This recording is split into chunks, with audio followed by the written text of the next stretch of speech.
Hey, what's up? Fan2D0 here, and today we talk Nightmare by Avenged Sevenfold, their most recent album, of course, their fifth album.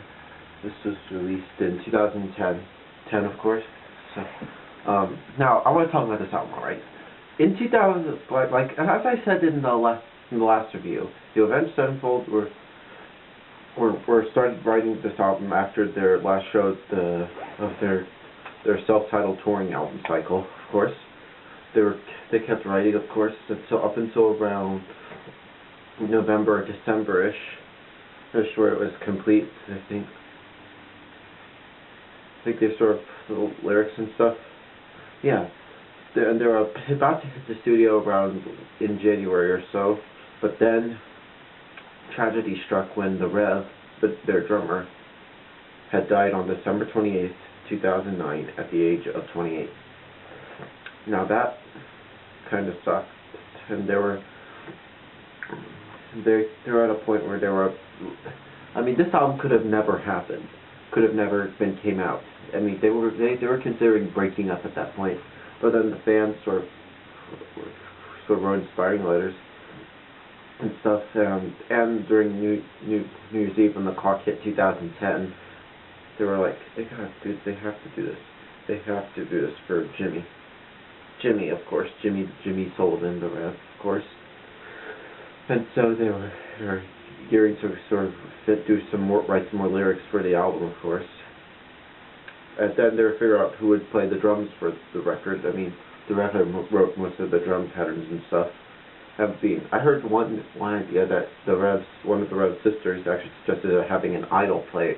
They had play on one song. But the only problem with that is that most of them can't play what the Rev plays because he's gotten so progressive and advanced.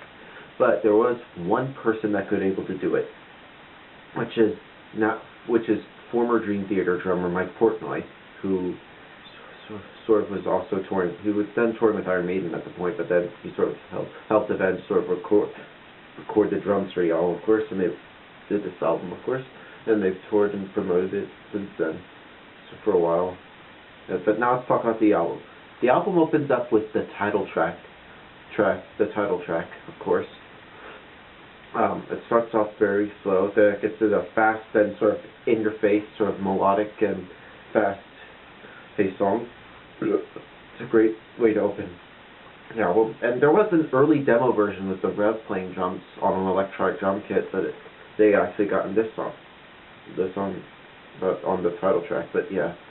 So here's the next song called Welcome to the Family, which is a pretty good song, one of my favorite songs off this album. Just very fast and melodic.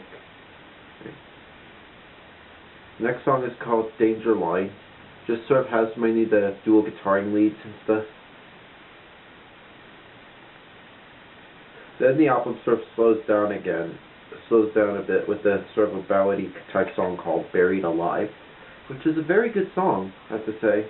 Then it sort of gets into there's a part where it gets all fast, then it sort of goes slow again. Next song is called Natural Born Killer, just a one of the faster, heavier songs on the album, of course. It's very okay, I guess. Then we get to the second ballad on this album called So Far Away, which is very good. I think it's about Jimmy, the Rev. Obviously, most of this album is about the Rev and for the Rev and stuff. Yeah. Then we get to another one of the heavier songs on the album called God Hates Us.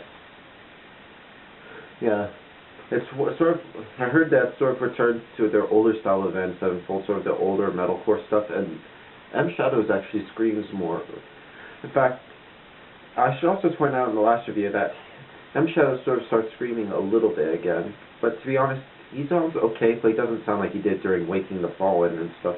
That was when he was good, but he still is okay, I guess, but that was when he was really good, in my opinion. Yeah, so that's God Hates Us. Next song is called The Victim, which is, okay. Next song is called Tonight the World Dies, just very slow paced song. Kind of reminds me sort of the Zeppelin Sabbath kind of feel to it, but it's okay, I guess. Then we get to an interesting song called Fiction. Now, the reason I say interesting is the Rev's vocals were on there. I'm like, what? Yeah, but those were one of the last things the Rev did before he died. but I think the last thing he actually recorded on this album.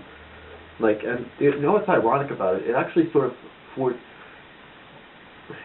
predicts his death, because there's a line in there that says, "I know you'll find your own way when I'm not with you," which is pretty eerie, clairvoyant kind of sound, but pretty interesting and a bit curious song. Then we get to the final song on the album, which is the epic called "Save Me," of course, which is the longest song on the album. It's about 11 minutes long.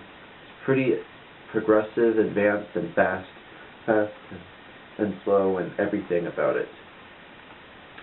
Yeah.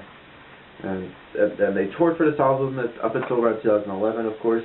Then they took some time off, of course.